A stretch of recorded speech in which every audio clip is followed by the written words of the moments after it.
orbit to us and passing through the time away on our transit out to the moon. And it's rather odd to see it floating like this in Odyssey while it's playing the theme from 2001. April 13th, 1970. The mood could only be described as relaxed. Apollo 13, man's fifth lunar mission. The third, scheduled to land on the moon, continued its tranquil coast. This is the crew of Apollo 13, wishing everybody there a nice evening, and we're just about ready to close out our inspection of Aquarius and get back to a pleasant evening in Odyssey. Good night.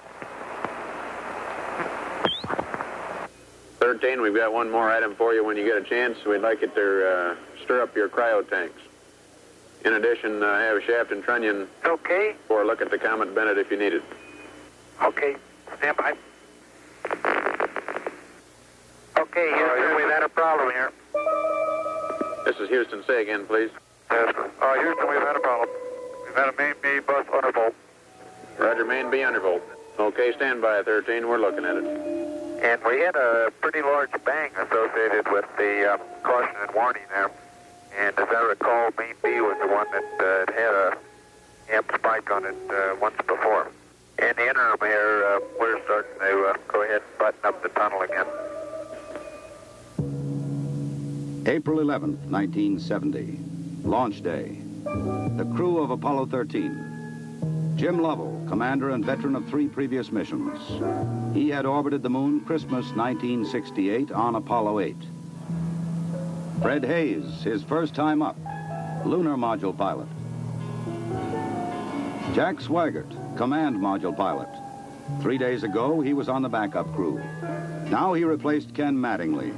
Mattingly had been dropped from the mission because he had been exposed to German measles. He would watch the launch from Houston's mission control. Auto sequence initiated, flight. Roger. Flight booster. Go. S4B pre-press complete. Roger. Flight booster. S1C pre-press complete. We're on internal power and we're go. Roger. How's it look, Econ? You got your space? Looks good, flight. Okay.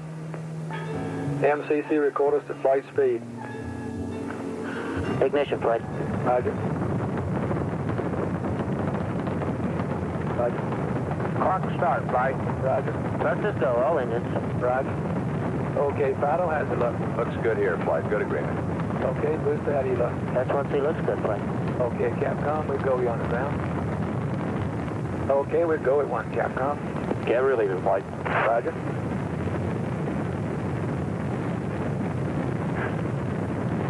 Booster, how do you look? We look good, flight. We go. Okay, Fido. We're go, flight. Looks good here. Guidance, how's it look? Good, flight. Okay, Econ, GNC. Looks good, flight. Looks good, flight. Okay, Surgeon. It looks fine. Through max Q and we go, flight. Roger, booster. And go for staging, Capcom. Confirming board out, flight. Roger. Staging, flight. Roger. Flight Fido, trajectory confirmed, staging. Roger. Flight booster, then board out was way early. Okay. Flight confirmed, number 5 engine down. Roger. Booster, you don't see any problem with that, though, do you? Negative, not right now, flight. All the other engines are go. The next step in the routine of lunar flight was to burn out of Earth orbit toward the moon, then pull free of the third stage and dock with the lunar module Aquarius. At the controls of the command module Odyssey, Jack Swigert. We're hard docked, Houston. Roger, understand hard dock. Good deal. They pulled Aquarius away from the Saturn third stage, the S4B. Okay, I can see the S4B now at the hatch window. Odyssey and Aquarius moved away from Earth toward the moon.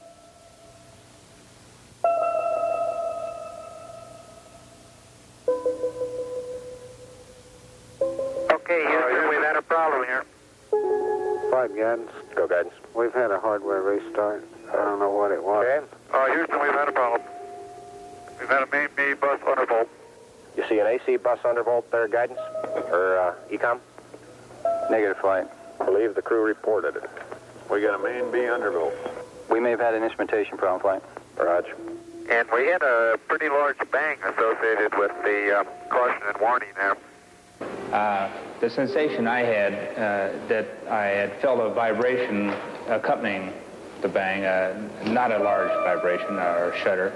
Is there any kind of leads we can give them? Are we looking at instrumentation, or we got a real problem, or what? We're reading 0 N2 pressure in fuel cell 1 and 13 psi on fuel cell 3 O2 pressure. Okay, Barrett, what do you want to do? Open circuit fuel cell 1 and 3? That's firm flight. Shut down the reactance valve, and I asked for a reconfirmation, since when you do that, it's sort of irreversible. If you shut one of these things down, they only can be restarted from ground support equipment. Yeah, that's because of AC. And it looks to me, looking out the hatch, that we are venting something. We are venting something out into space. Okay, let's everybody think of the kind of things we'd be venting. GNC, you got anything that looks abnormal in your system? Negative flight. How about you, ECOM? You see anything that, with the instrumentation you got, that could be venting? That's a firm flight. Let me look at the system flight as far as the venting is concerned. Okay, let's start scanning. Here is a bulletin from ABC News. The Apollo 13 spacecraft has had a serious power supply malfunction that could cause the lunar landing mission to be terminated early. I assume you've called in your backup ECOMs? Flight, say again? Have you called in your backup ECOMs now? See if we can get some more brain power in this We thing? got one here. Roger. At the moment, the astronauts are continuing to try to isolate their trouble. A late report says the spacecraft now is operating on battery power alone. All unnecessary equipment is being turned off. Okay, now let's everybody keep cool. We got the LEM still attached. The LEM spacecraft's good, so if we need to get back home, we got a LEM to do a good portion of it with. Okay, let's make sure that we don't do anything that's going to blow our CSM electrical power with the batteries, or that will cause us to lose the main or the fuel cell number 2. Okay, we want to keep the O2 and that kind of stuff working. We'd like to have RCS, but we got the command module system, so we're in good shape if we need to get home. Let's solve the problem, but let's not make it any worse by guessing. My concern was increasing all the time. It went from, I wonder what this is going to do to the landing, to I wonder if we can get back home again. Okay, I'm coming back to you. Flight. Go ahead. I think the best thing we can do right now is start a power down. Right about then, it was quite apparent to me that it was just a question of time that the command module was going to be dead. You don't want to get fuel cell pumps off, do you? We can do that on fuel cell number 1 flight. Okay, well, let's make sure we don't blow the whole mission. The thing that concerns me is throwing equipment. We had a problem. We don't know the cause of the problem. Flight, I've got a feeling we've lost 2 fuel cells. I hate to put it that way, but I don't know why we've lost them. It doesn't all tag up. Network from Flight. Flight network. Bring me up another computer in the RTCC, will you? We got one machine on the RTCC, and we got dual CPs downstairs. Okay, I want another machine up in the RTCC, and I want a bunch of guys capable of running D-logs down there. Roger that. What all this means is only speculation at this point. First, though there has been some tumbling or rotation of the spacecraft, the astronauts do not appear to be in any immediate danger. I'll tell you what, GNC, can you get somebody in the back room to try to figure out what the equivalent delta V is we're getting, so that we can see if we can backtrack to see if we can figure out what's venting? Roger, we'll give it a try, Flight. Okay.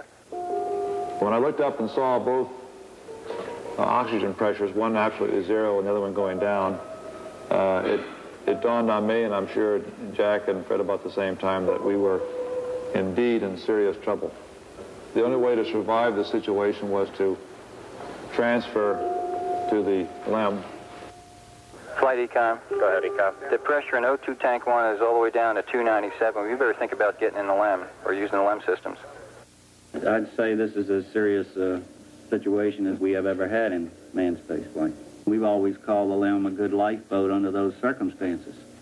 If at any time in the mission, however, the LEM had separated and we had gotten ourselves into a rendezvous situation, or the command module being around the moon, then what you state is absolutely true. It would be a fatal situation. Tell me you from Flight. Go ahead, Flight. I want you to get some guys figuring out minimum power in the LEM to sustain life. The accident had occurred 200,000 miles from Earth. Lovell, Swigert, and Hayes rode in the lunar module attached to a lifeless command module. Apollo 13 had started as a mission of scientific exploration. It was now a matter of survival. Since the command module was dead, except for the oxygen and power hoarded for re-entry, the guidance platform of Aquarius, designed to land on and take off from the moon, would have to be used. The first milestone, and I consider this after the accident, I guess, more or less the survival now. The first milestone was to get alignment on the LEM platform. Alignments are important, you know, because without knowing exactly which way the attitude of a spacecraft is in space, there's no way to tell how to burn or how to use the engines of that spacecraft to get the proper trajectory to come home. The position we are now on the Earth-Moon plane, we have to go around the moon to get back if we're going to use the DIPS engine. You would have had enough capability with the SPS engine, but of course we don't dare use that now. So we have to go to the back side of the moon and come back. To get into the correct orbit around the moon, the crew had burned out of a trajectory that would automatically bring them back to Earth. They would have to get back onto a safe course toward Earth. He needs to put his throttle to min also, Flight. Throttle to min? Yes, he's at 29% now, roughly. This maneuver, again, was completed on time, and because it was a manual burn, we had a three-man operation. Jack would take care of the time. He'd tell us when to light off the engine, when to stop it. Fred handled the pitch maneuver, I handled the roll maneuver, and I pushed the buttons to start and stop the engines. Aquarius, and you go for the burn.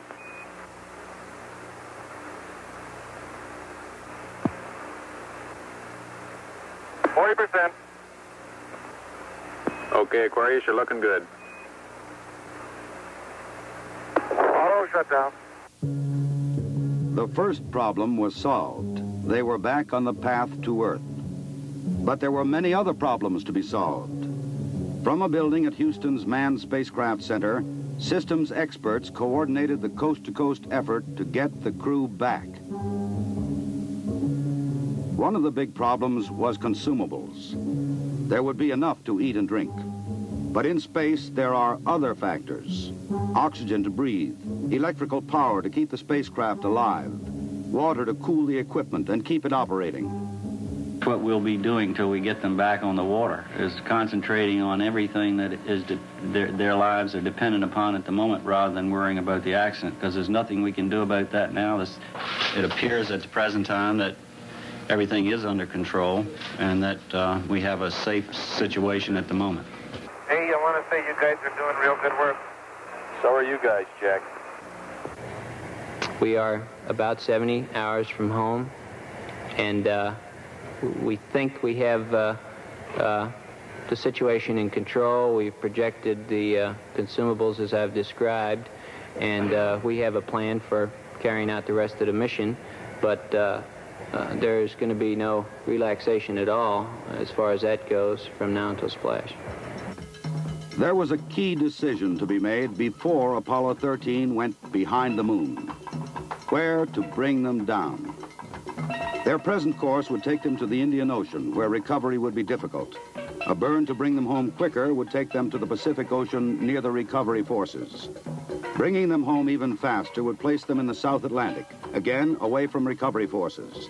It was decided to take them to the Pacific. We've run these simulators both here and at the Cape and at the contractors that continuously ever since last night. We've tried to simulate virtually everything that we've had the crew to do that is non-normal that they've done, and we've proven most everything that we've been able to run on the simulator prior to passing it up to them. There may be some details we haven't done, but at least we've checked the feasibility of everything we've done, and we'll continue to do that. They passed 137 miles from the moon. For Lovell, it was the second time that he had seen the moon so near. But there was no time for contemplation. There was another critical burn coming. Okay, look, let's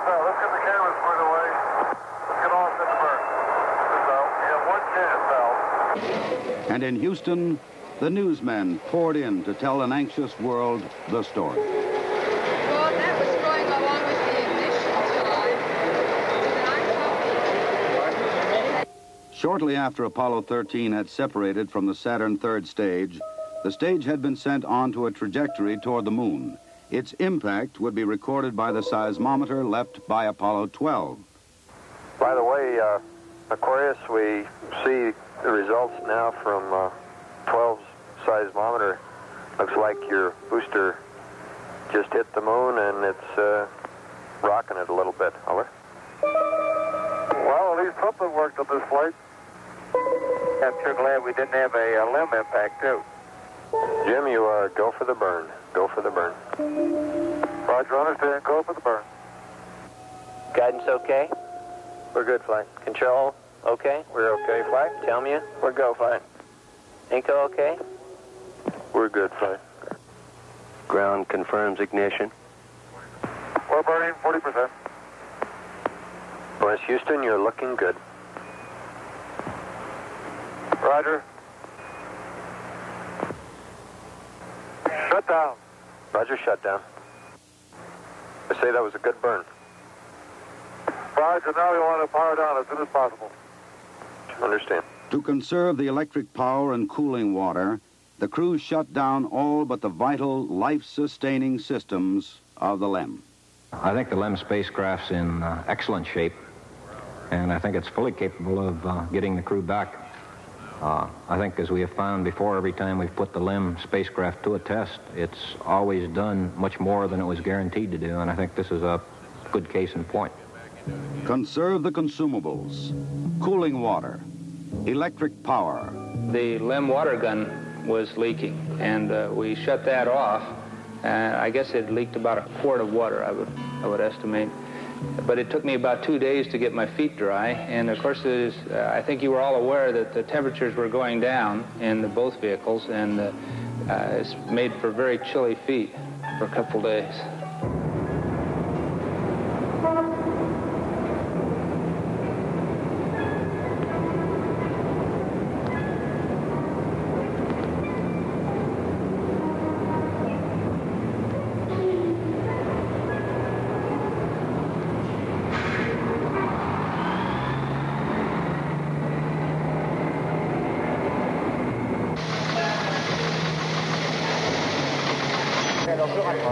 Ok, au revoir.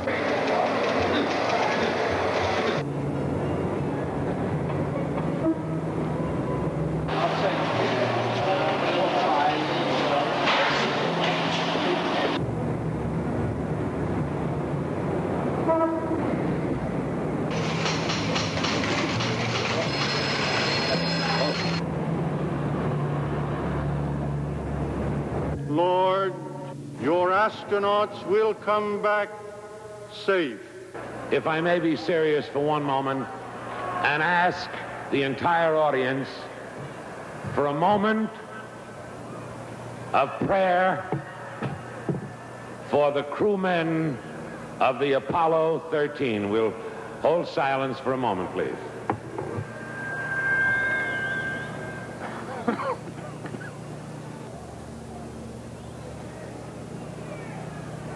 RCS-A stands at 62% and B at 62%. I feel we've gone a hell of a long time without any sleep. We're going to have to start thinking about getting people back to sleep again because I didn't get any sleep last night at all. Command module just slowly kept going down in temperature until I think just prior to reentry, it was down to about 38 degrees. And along with that, it was a sort of a chilling coldness. The walls were perspiring, the windows were completely wet, and it wasn't too healthy. I recall that we went in there to get some hot dogs one day, and it was like reaching into the freezer for the food.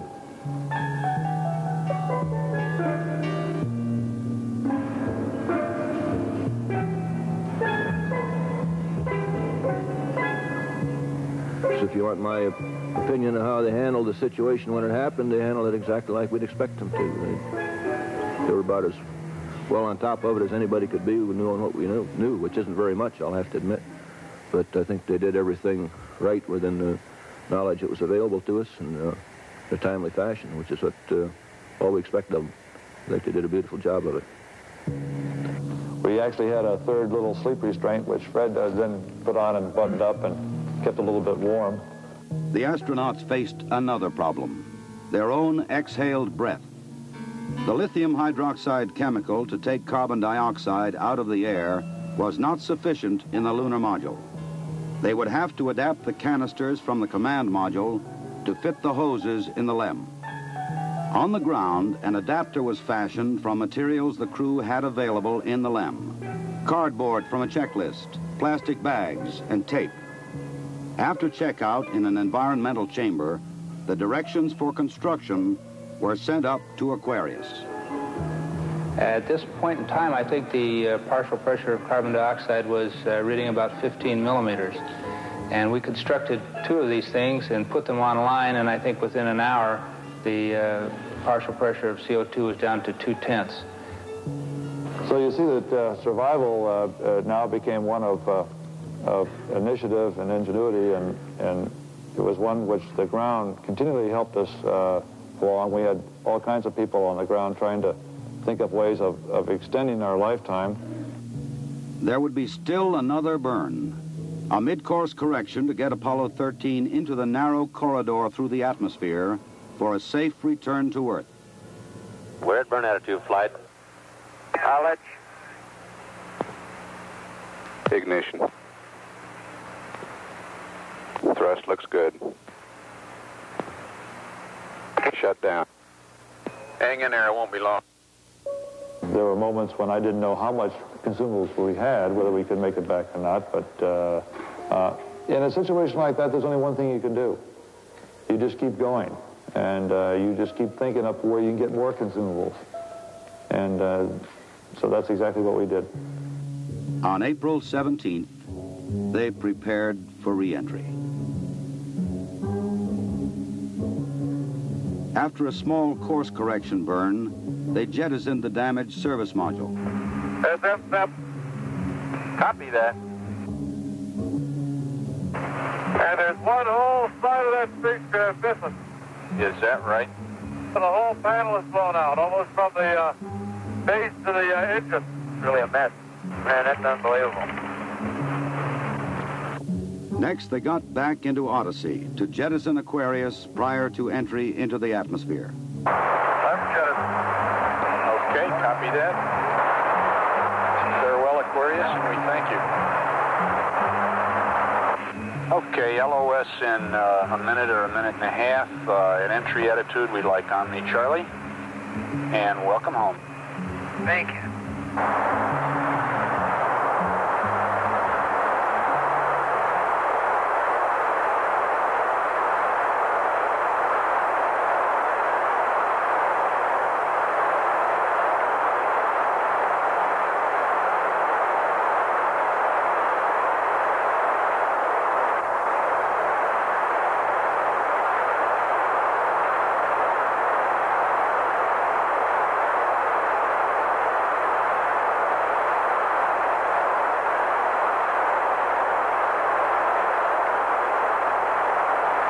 Odyssey Houston standing by, over. Okay, go over.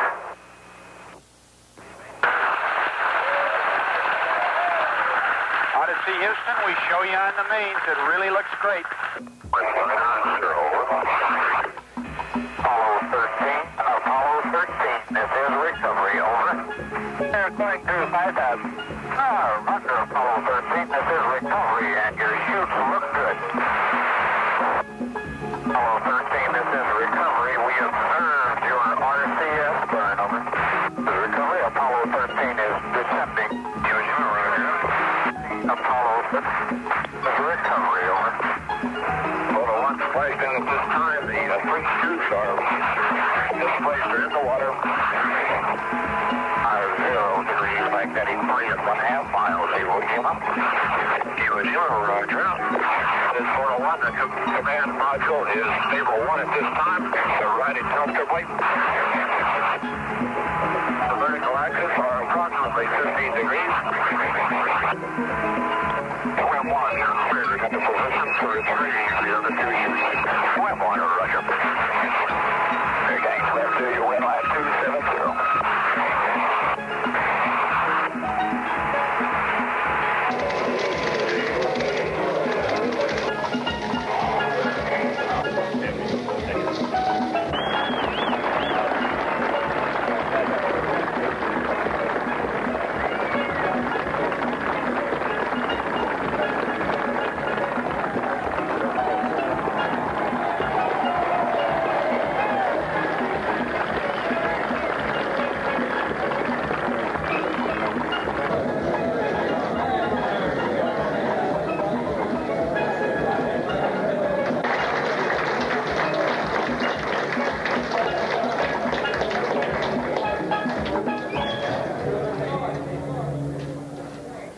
I recall, Captain, that when I spoke to you on the phone, you said that you regretted that you were unable to complete your mission. I hereby declare that this was a successful mission. From the start, the exploration of space has been hazardous adventure. The voyage of Apollo 13 dramatized its risks. The men of Apollo 13, by their poise and skill under the most intense kind of pressure, epitomize the character that accepts danger and surmounts it. Theirs is the spirit that built America. Your mission served your country.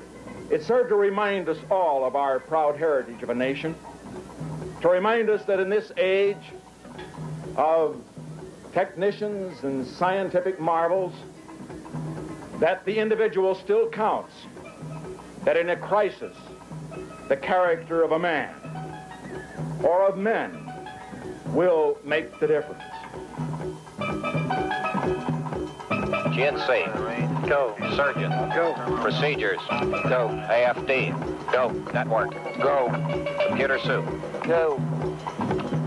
Raj, network, give me an amber. RTC on AFD conference. RTC on AFD conference. Okay, all flight controllers, let's play it cool.